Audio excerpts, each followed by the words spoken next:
Okay, hello everyone. Thank you so much for coming. My name is Claire. I'm one of the conveners of the event today, along with Neo and Owen, who are sat down here. You'll meet them in a minute. We just wanted to use the beginning of this session, which is focused on anti-colonial politics, to mention the York alumnus, Fadi Hania, who it has been displaced from Gaza. He's now, thankfully, in Cairo. As part of this event and in solidarity with the York encampment, which is over at Hes Hall, which you're very welcome to visit while you're here, we are fundraising for that. So feel free to take a little picture of the QR code to get to the GoFundMe. And we'll put this up at the end if you need a minute to sort out your phones. Don't worry too much about it. That's enough for me, and I'm going to hand over to Neo Allett, who is our chair for this event.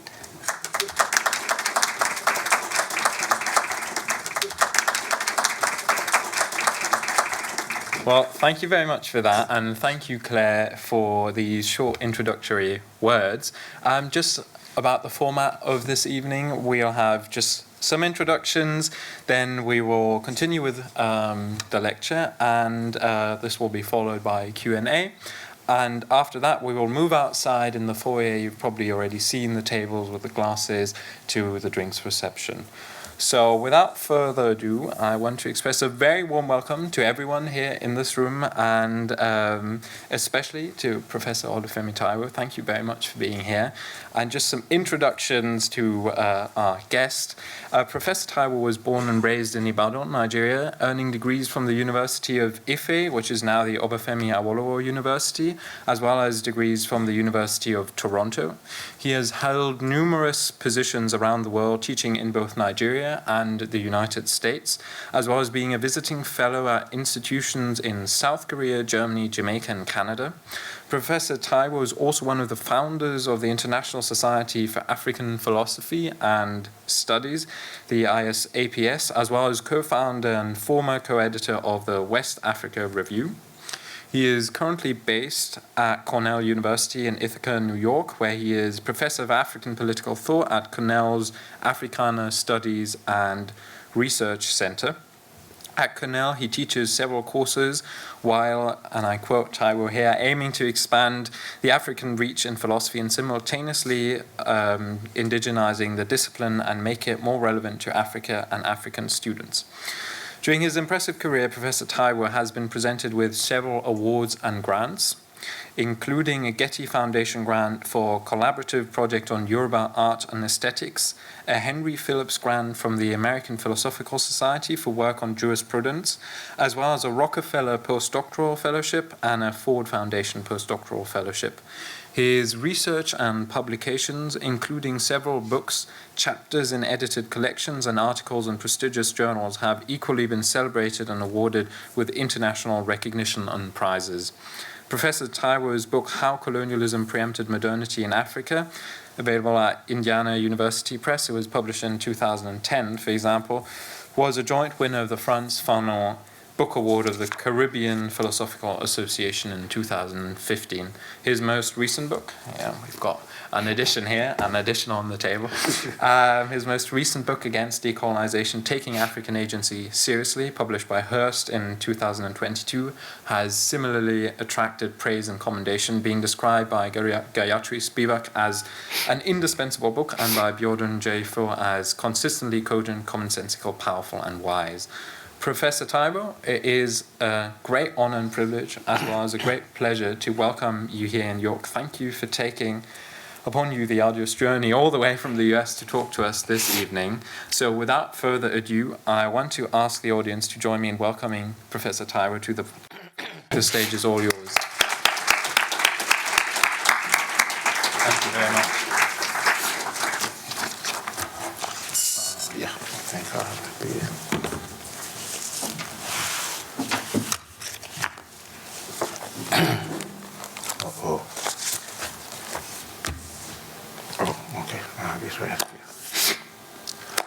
Good evening, everybody. I do expect to be greeted back. Thank you very much. And thank you very much, Neil and Alan, right? Alan. Yeah. For chairing this. And I'd like to thank Dr. Crawford for inviting me, and Dr. Kelly for meeting me this afternoon, giving me a tour of the city, and frankly, giving me the gift of conversation, which I always treasure. Thank you very much. But most of all, I want to thank the Anticolonial group, especially the students, because the original invitation said, the students said, we should ask Femi Táíwò to come here. Whatever you are smoking, please keep smoking it. Okay. Yes, I'm glad to be here. Whenever I concern students, the default value for me is yes. When it comes to my colleagues, I usually have to think about it. So you got me in a way that, I could not have said no. But as colleagues also, since I don't know you, so I don't have any reason to think that you're not going to be kind, so I will have said yes too. So. And for those of you who have decided to donate your precious time to hanging out with me this evening, I cannot thank you enough for honoring me with your presence. I can only hope that what follows does not provoke bias remorse. Thank you for coming. The title of my speech this evening is Against Decolonization, on Africa's place in the global circuit of ideas. What I have tried to do since the book came out, and I have been privileged to travel to talk about the book, is as much as possible take off from the book, but not be limited by the book. Because I don't think it's worthwhile if you have already read the book for me now to come and start telling you again about the book. And I've been using the opportunities to sort of fill in the blank spaces in terms of some of the things I complained about in the book, and show people exactly what things would look like if people were to take those things seriously. So this evening, especially with the student audience in mind, I want to show how decolonizing actually shafts Africa's place in the global circuit of ideas. What does it matter what, if any, place Africa has in the global circuit of ideas? And why should anyone be exercised by this question?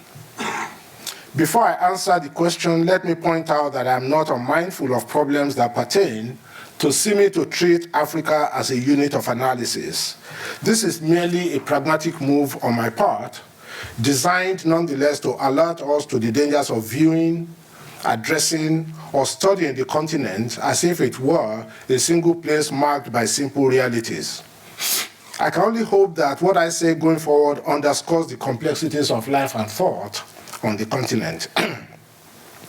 Be you an academic, a researcher, a policymaker, politician, diplomat, or a part of the global NGO bureaucracy, especially on the variety that pervades poverty pornography masked as aid appeals on television, I have no doubt that how you understand your relationship to the continent and its myriad phenomena is influenced, minimally speaking, by how you think of Africa in the global scheme of things, either through history or in the present.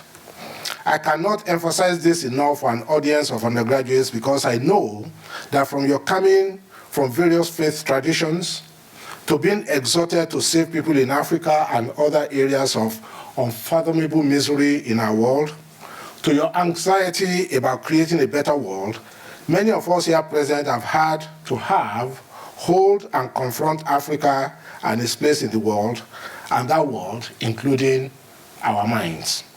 Certainly, you are engaging with Africa in your education here at York, hence your insistence that I come to share time and thought with you.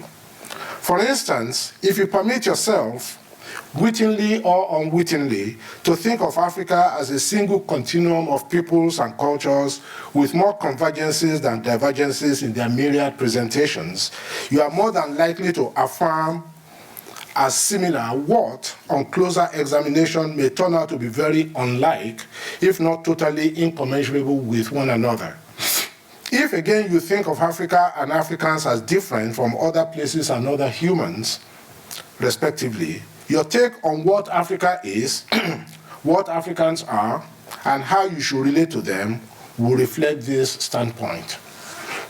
The subtitle of my talk today speaks directly to these possibilities. In all what I just iterated, ideas are central to them, and such ideas all form part of what I call the global circuit of ideas. In my book, Against Decolonization, Taking African Agency Seriously, I identified two senses of decolonization. I call them decolonization 1 and decolonization 2. The first refers to the process through which a place or a people that had been under colonial subjection become free of their colonial rulers and assume responsibility for directing the course of their lives under their own agency again. I argue that this is an idea of decolonization that is very easy to establish, can easily be verified, and has demonstrable consequences for the lives of the decolonized. In the literature, especially when it comes to Africa, this is what is called, derided is a better word, flag independence. Derided because many in the decolonizing industry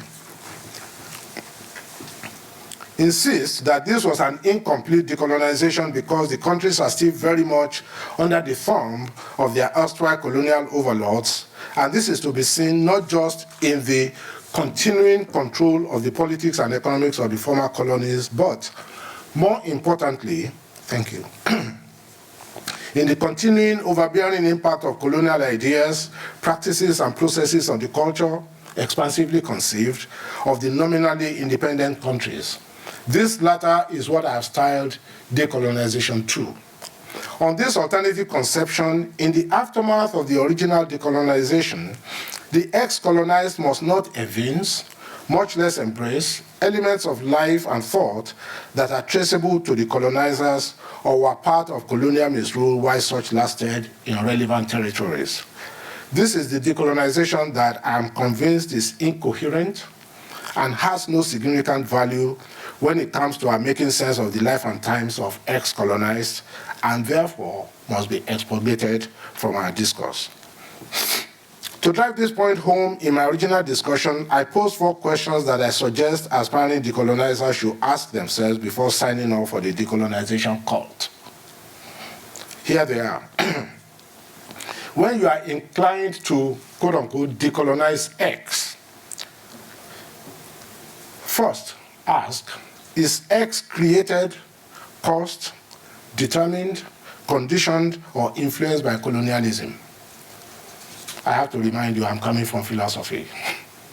Each one of those terms issues a different answer. So if you run all of them together, and you think that you have illuminated our understanding, I don't think you have. We can see from an example of music in the introduction that the relationship between X and colonialism is really straightforward or clear-cut.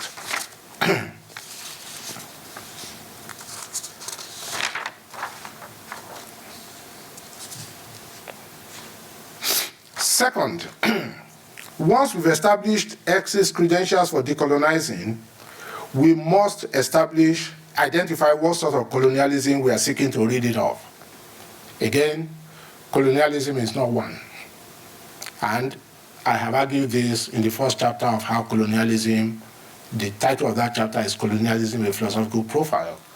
And I have identified different kinds of colonialism, historically speaking, across the world. And again, this is something that is not done, if at all. It's not done much in the decolonizing discourse. Colonialism in Africa was anything but a monolith. Settler colonialism predominated in southern, eastern, and northern Africa, while exploitation colonialism was imposed across the rest of the continent. Third, when X is present in a former colony after independence, before we rush to decolonize it as a colonial hangover or product, we must consider, and if appropriate, rule out any alternative explanations. Such explanations might include inertia, or a choice by the peoples or intellectuals of this ex-colony to domesticate X in their new situation. That is, we should not be too quick to declare that the presence of X under colonialism and its persistence post-independence represent an unbroken chain of causality. And finally, given that a positive aim of decolonizing is to restore something to X that was taken away from it by its colonial origins, once we've established that there is a causal connection between X and colonialism, we might discover that in the case of an entire discipline, for example, colonial genealogy by itself means very little. Few would deny the colonial origins of anthropology, even as many hyperventilate about, apologize for, and are scrambling to distance the discipline from its colonial roots. After all, I'm not too far from Suez if geography, reads well.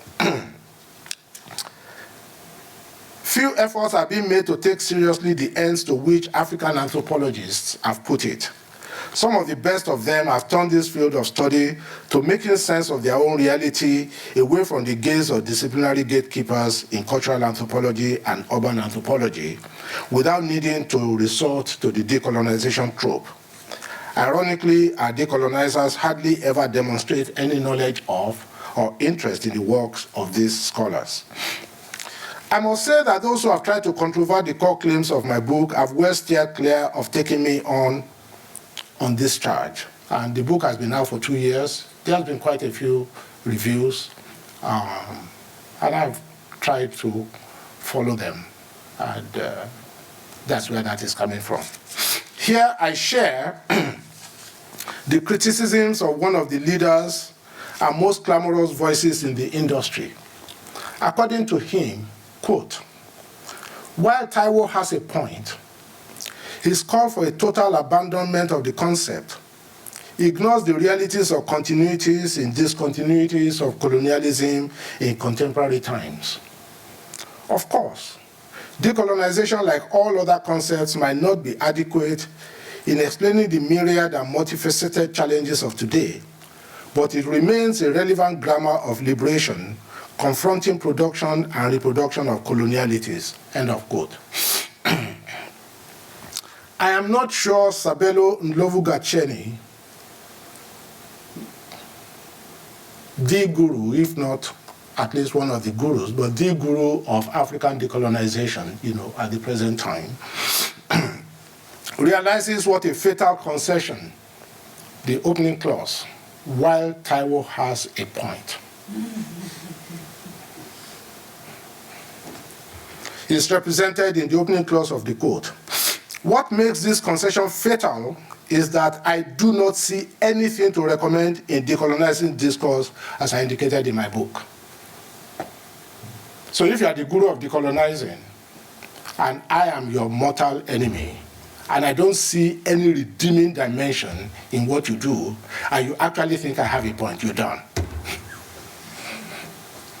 I did not say, let's keep some of this. I did not say this is, because I said some of the things that people think decolonizing does are being done with other methods, and are just as good, if not better. And some of us have been doing that without using decolonizing, way before decolonizing became chic. So what that means is that I do not see any redeeming dimension in the discourse, and you are the guru, and you think I have a point, you're done. I have asked that we dispense with the trope altogether, not that we preserve some bit of it. If he's willing to concede that the very idea that has practically grounded his fame and principally his scholarship, quote, might not be adequate in explaining the myriad and multifaceted challenges of today, end quote, the onus lies on him to show that I am wrong in claiming that there are alternative and, as I insisted in my book, better explanations for those same challenges. Beyond the identity-driven concerns of scholars like him, which I don't share, there is really not much to recommend the so-called, quote-unquote, grammar of liberation, for which he wishes to continue to massage the decolonization trope. Given that he has chosen not to respond to the complex arguments and alternative models that populate my book, I think I'm right to look forward to more robust engagements with my arguments from others external to the cult. And I'm open and quite expectant, because at least 2 journals are devoting special issues to the book, and one of them was actually very clear. Each submission must deal with the book. So I may get lucky and have some people who really want to deal with the arguments, in the book.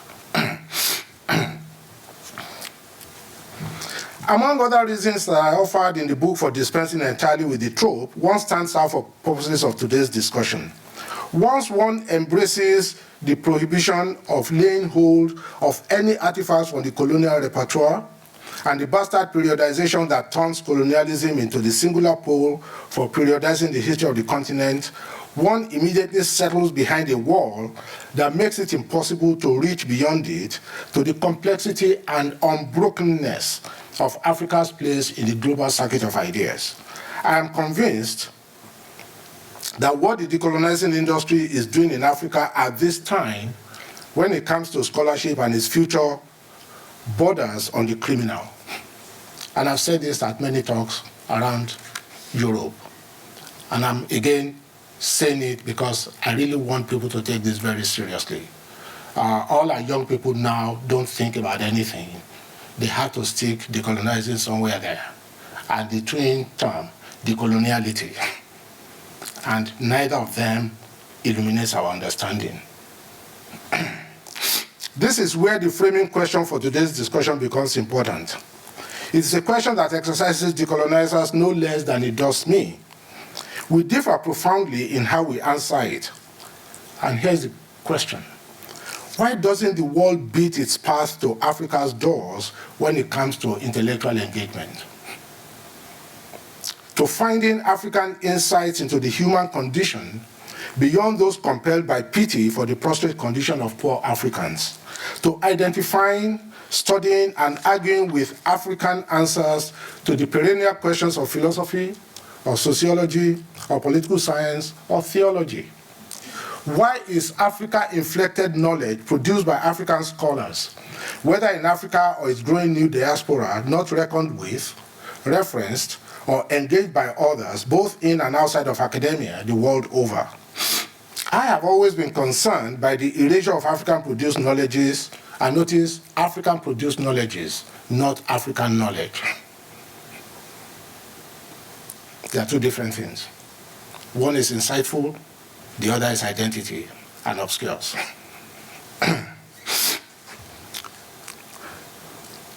African-produced knowledges in global discourses, even those concerning Africa.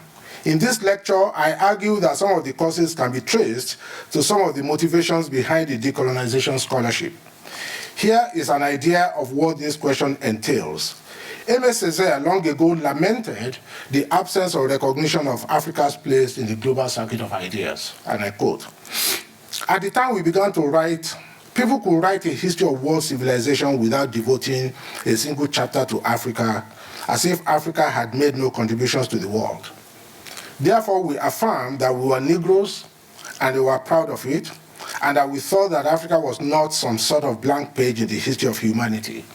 In sum, we asserted that our Negro heritage was worthy of respect, and that this heritage was not relegated to the past, that its values were values that could still make an important contribution to the world." That was Aimé Césaire writing in 1955. Here is his colleague and collaborator, and the favorite whipping boy of our decolonizers, Leopold Sédar Senghor, speaking at the University of Cairo in 1967. This is a very long quote, so please, I hope you all had lunch. So, I shall pause briefly at the philosophical and the religious levels. We shall note, first of all, the debt Hellenic thought owes to Egyptian thought, as attested by the Greek writers themselves, the greatest of whom is Plato. In commenting on Plato, the Egyptian Plotinus merely renders Africa its due. Human reason, which has refound its autonomy to reach toward unity through love and the love of beauty. Without leaving Egypt, let us point out that it was in Alexandria that the foundations of the Christian conception of the world and the Trinity were cast in an African spirit. If the Romans had not destroyed the 700,000 volumes of the Alexandria library, no doubt the face of the world would have changed.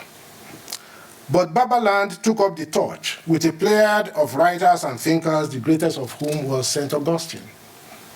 Without the Africans, and especially St. Augustine, Christianity, under the influence of analytical reason, would have become, like Roman religion, a rational system of formulas and practices.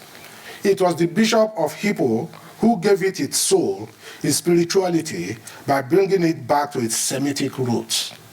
Thanks to the ideas rethought and relived of charity and the creative world, both of which are African.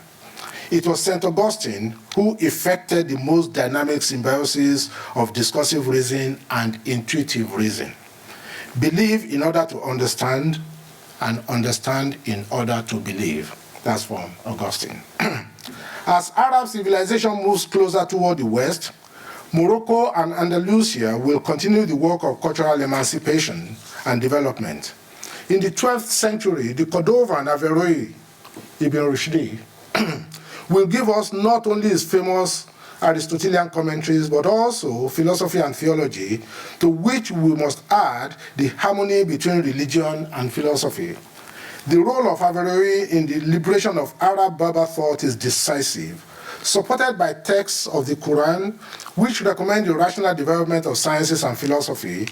He, following in the footsteps of Plotinus and St. Augustine, attempts a union of reason and faith. In a more definite, rigorous effort of thought, he tends toward a more radical intellectualism. He places himself beyond the physical in the metaphysical. These three names, among dozens of others. What must be remembered is that all European philosophy, from St. Thomas Aquinas to Kant, found inspiration in the African thought of Arab Berber authors, and, first of all, from those three outstanding figures, philosophy and Christian religion as well. But I've already detained you too long. I shall simply point out in passing the contributions of the Arab Berbers to democracy with Tertullian and St. Cyprian, to history with Florus and Ibn Khaldun. Perhaps you are saying we readily detect the influence of the Arab Berbers or Indo-Europeans. We fail to see how it affected the Negro Africans. I shall not insist on this influence because it is obvious. On our religious life, for more than 1/3 of Black Africa is Muslim. On the Cushitic and Upper Sudanese languages, where the religious vocabulary, even among the Christians, is often Semitic or Berber in origin. On our mores, and what is more important, on our modes of thought. As I have often insisted, commentary on the Quran had already involved us in abstraction before the European penetration, end of quote. There, in a capsule, is the history of what we facilely but problematically call Western philosophy. The author, fully cognizant of the many and diverse hands that tilled its soil. Notice how Senghor wove into his description Asia, Africa, and Europe. And his account is based on sound historical foundations. For example, the monastic tradition of the Catholic Church originated in the Sahara, migrated to Ireland, and descended into continental Europe over time. What does it say for our taking Africa's place in the global circuit of ideas to heart, not to talk seriously, when in a book titled The Age of Globalization, Anarchist and the Anticolonial Imagination, by Benedict Anderson, yes, the same Benedict Anderson, about the movement of ideas and its impact on late 19th century politics and culture, there's nary a mention of Africa. The book is a truly global enterprise connecting, quote, Europe, the Americas, and the anti-imperialist uprisings in Cuba, China, and Japan, end of quote. I do not want to insist that all historical events or trends are instantiated in every nook of the globe. And no, I do not know any, quote-unquote, militant anarchists in Africa in the late 19th or early 20th centuries. There may have been, but given, as we argue below, how Africa is conceptualized in academia and the global imaginary generally, the presumption that Africa is not the kind of place where such discourses are to be found means that research in that direction will most likely be limited. That is, we may be surprised by what is there that has escaped our apprehension because we are not looking for it. Given what I know of the debates that went on within West Africa regarding the self-same themes that Anderson's dramatis personae were preoccupied by and directed at the self-same imperialists, including the emergent imperialist power of the day, Germany, it is significant how fleeting and tangential mentions of Africa are in the discussion. No blame lies with Anderson on this score, but a perusal of MJC Echeruo's Victorian Lagos and discourses of Pan-Africanism in the run-up to the inaugural conference of 1900 might show that Africa was not a mute presence in the discourses and migrating ideas of late 19th century global politics and culture. The same could be said of the perorations of scholars like Edward Wilmot Blyden, about whom I will say a little more later in this talk, James Africanus Bill Houghton, Alexander Cromwell, or George Ekam Ferguson, writing the same period and limiting myself to West Africa. How then do we make sense of how a continent that has always been, yes, has always been a presence, often a significant one, in globalization, however far back we go, is only now referenced as part of European and American, or lately Asian shenanigans in global narratives? Here is an even more pressing motivation for the current engagement. I'm going to summarize this. I just finished teaching a graduate seminar in modern African political philosophy. The first time I taught it, I did a survey of at least 17, I think up to 25, anthologies and texts on modern political philosophy, and only 3 had any reference to Africa. And given what I knew and what I've been working on for 30 years since I was in graduate school, I knew that that was not correct. So I designed the course. It's called Modern African Political Philosophy.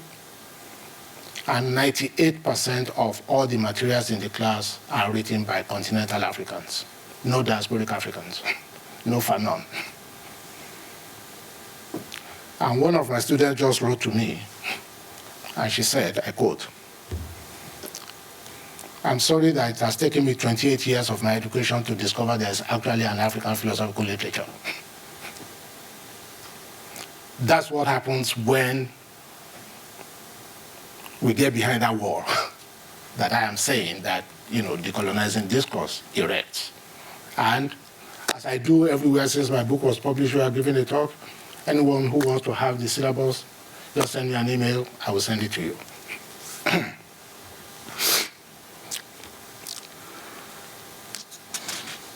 And in yet another piece, having to do with another piece I did on philosophy and the state in post-colonial Africa, and I have to mention this.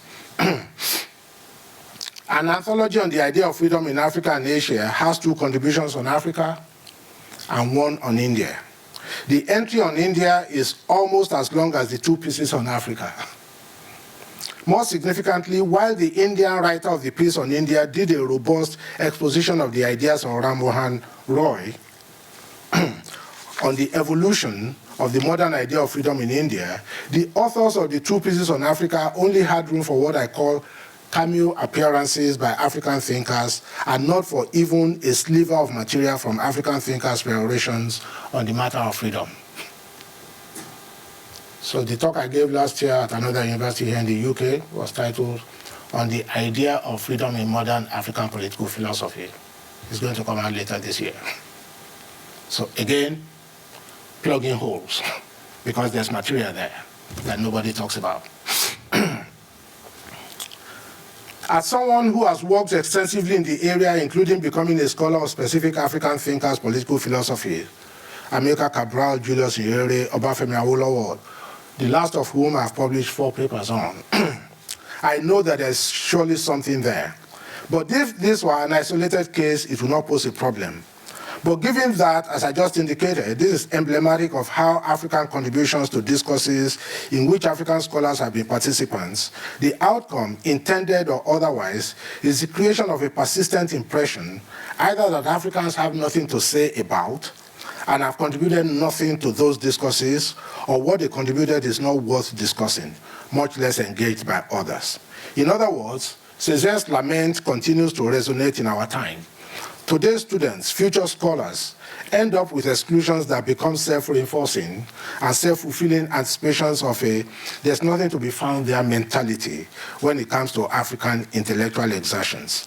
Worse still, simultaneously with these elisions, there is an unseemly focus on negative phenomena, from the consecration of corruption as the most important issue to deal with in African life, to the obsession with Africa's pathologies, as if these are not indicated in other human settings, such that generations of scholars come to think that Africa is an intellectual wasteland.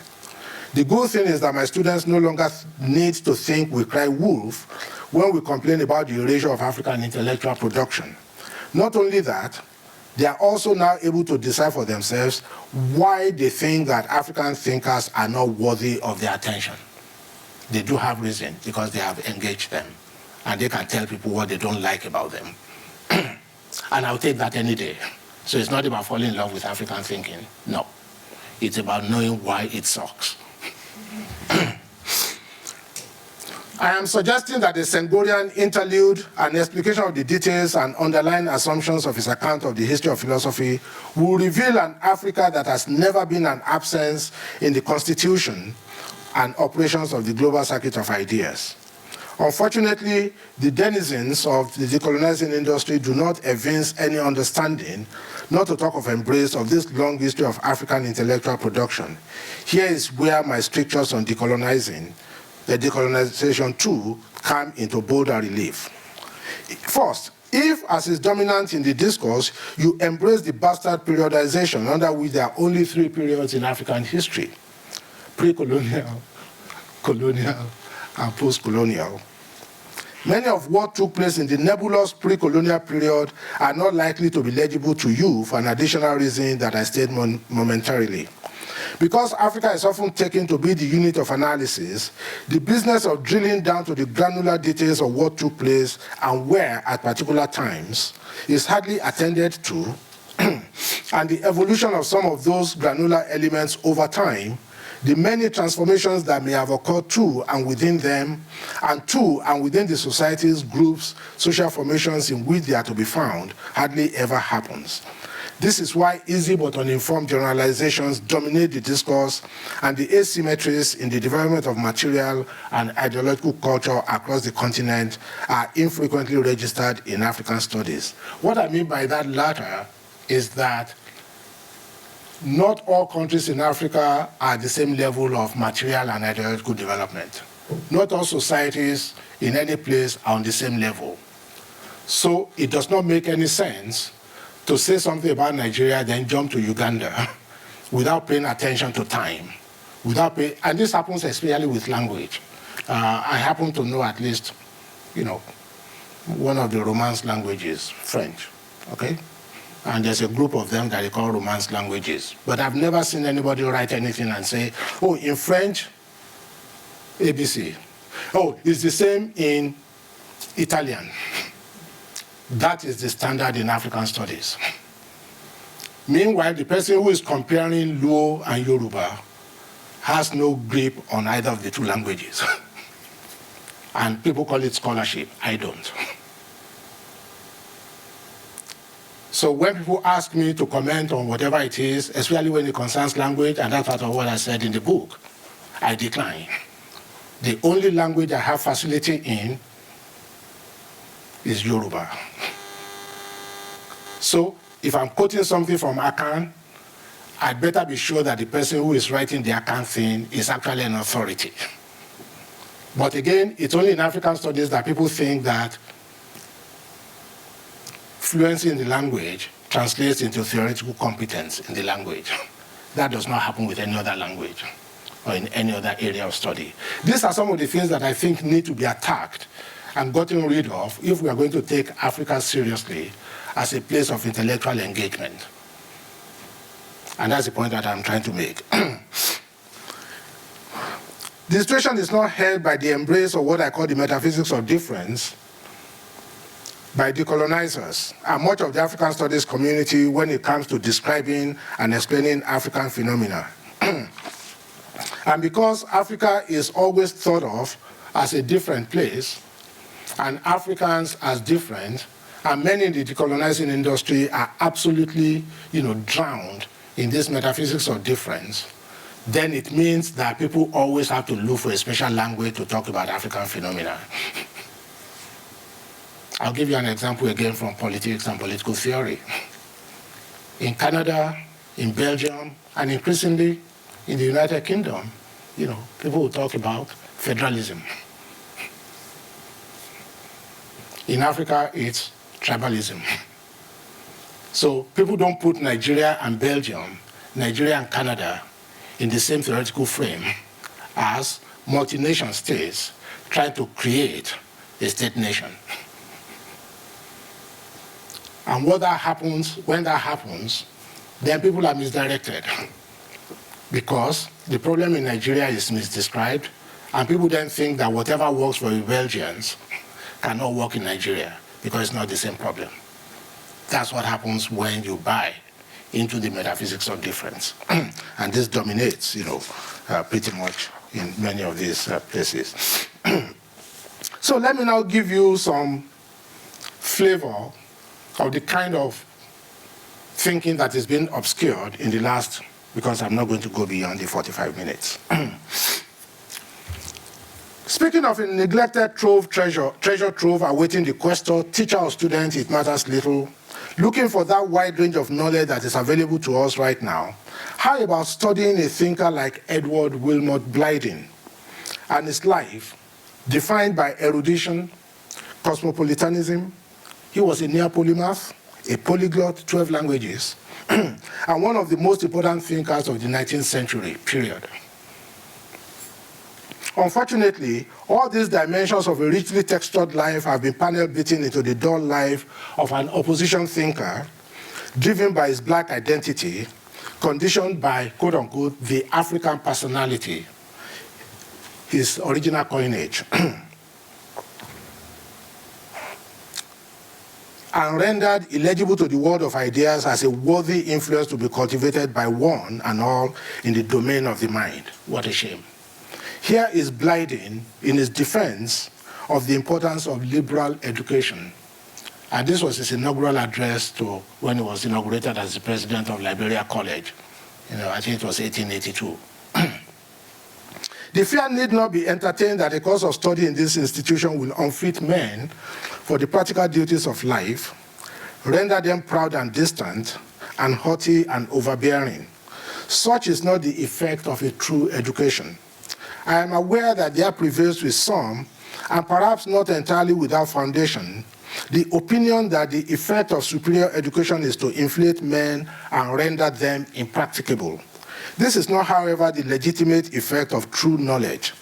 They are utter strangers to the genial influence of literature upon the social sentiments, who suppose that men must be distant and haughty and cold in proportion as they are profound. Every country has its peculiar circumstances and characteristics. So has Liberia. From this fact, it has often been argued that we need a peculiar kind of education. Please note the words, because these are the, touchstones of decolonizing discourse. Not so much colleges and high schools as other means, which, by the way, African countries buy into. So, our former president said we should not be giving degrees in history and philosophy and theology, because they are useless. That's former president of Nigeria. From this fact, it has often been argued that we need a peculiar kind of education. Not so much colleges and high schools as other means, which are more immediately and obviously connected with our progress. But to this we reply that if we are part of the human family, we have the same intellectual needs that other men have, and they must be supplied by the same means. It shows a painful ignorance of history to consider the present state of things in Liberia as new and unprecedented, in such a sense as to render dispensable those most important and fundamental means of improvement which other countries have enjoyed.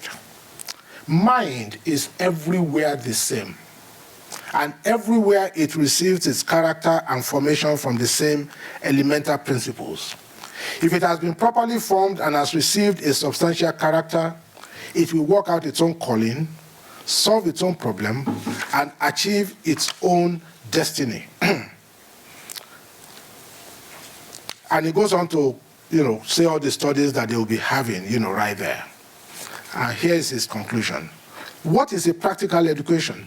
It is not simply preparing a person specially for one sphere of life. It aims at practical results of a more important character, at imparting not simply skill in keeping accounts, in pleading at the bar, in surveying land, in navigating a vessel, but skill in exercising the intellect accurately and readily upon any subject brought before us.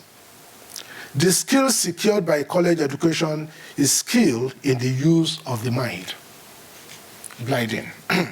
Does anyone seriously want to suggest that these ideas of glidings are of no relevance in our day or in any part of the world? But this is precisely the kind of education that we are unlikely to receive from those affected to identity grounded in the metaphysics of difference. I would like to conclude by introducing us to,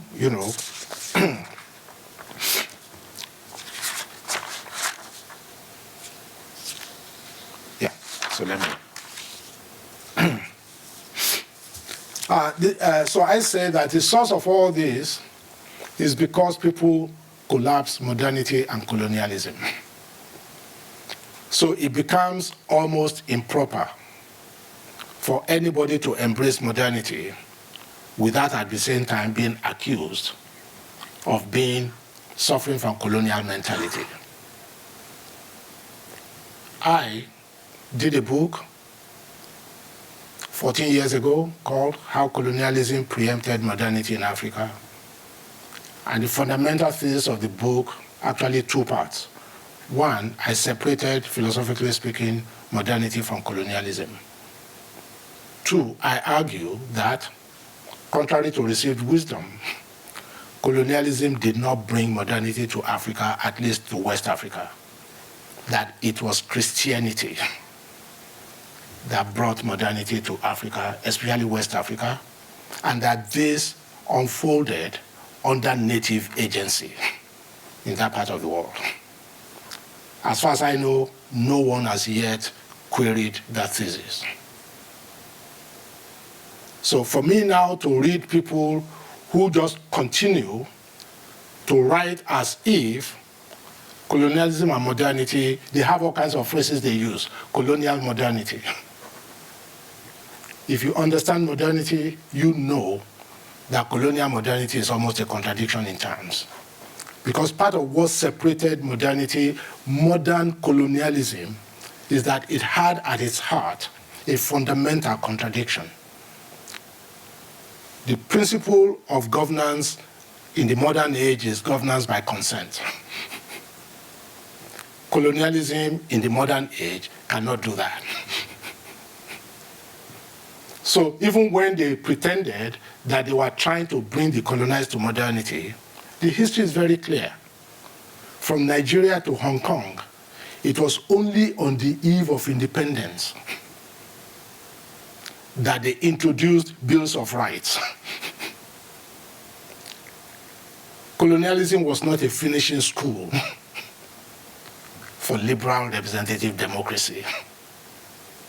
So when people now say that colonialism introduced modernity, what that means is that they are buying the lies that the colonial authorities told.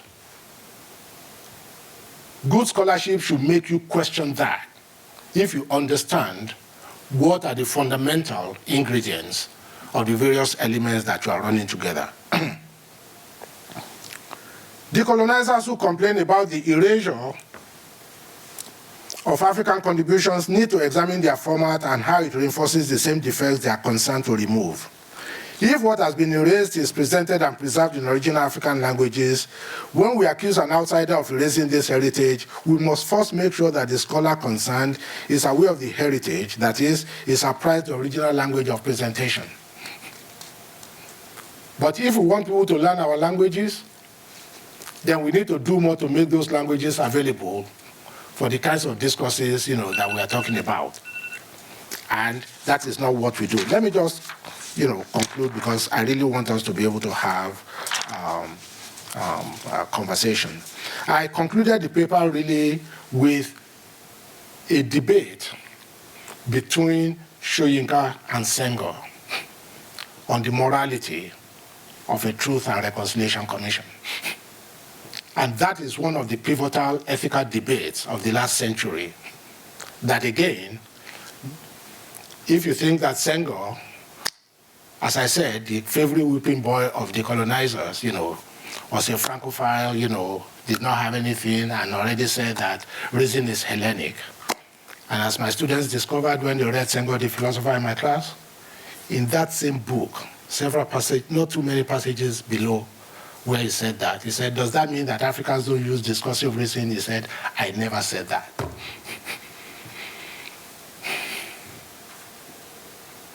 But nobody talks about that side of Senghor. They miseducate students into thinking that Senghor was completely irredeemable. Everybody talks about Sheikh Anta Diop for Egypt. I just read to you Senghor's account of the history of philosophy in 1967 at the University of Cairo. These, for me, are the reasons why I'm saying we need to abandon this so that we can free up the territory. How much richer would our discourses be across the globe when African scholars educate the world about the substantive engagements with the difficult questions of how we must treat one another as members of a single species, wherever the accidents of birth might have placed our origins? The decolonizing discourse, on balance, fails to deliver on this simple request. Thank you very much for your patience. We obviously want to thank everyone for being here tonight. It means a lot, especially in this stressful period during the academic year.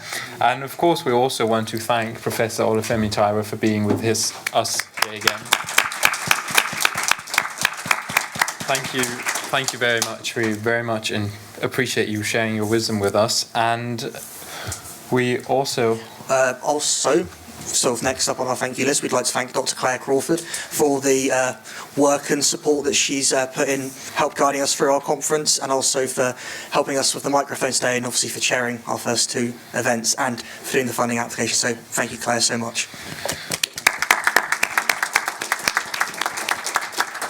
Secondly, we want to thank Lukman Marana, a PhD student who unfortunately cannot be here today as he's currently conducting his fieldwork in Nigeria. But in general, just thank you very much, Lukman, for your help and support. I think we'll give him a round of applause too. So next, we'd like to thank the University of York Politics and International Relations Department for their funding for this conference. So thank you to them. We'd also like to thank the IGDC, the Interdisciplinary Global Development Centre, as they have helped in arranging for tonight's event to be recorded, and it will be on YouTube to rewatch in your own time. And last but not least, we want to thank the reading group members for their participation in this somewhat experimental project. We started it a year ago, and we never thought that we would get to this point initially. It was a fun idea the two of us had, and now we're here. So thank you for everyone who's been part of this, who's supported this, who's shared their time, their ideas, their views, and their insight with us. It has been a pleasure to organize a reading group, and it has been a great pleasure also to organize this workshop and the keynote lecture. So thank you very much. And very lastly, just like to say thank you to everyone who's turned up today. It's been a fantastic session, and now we're going to move on to a drinks reception, which will just be out there. So hopefully the fruitful conversations can carry on. Thank you very much.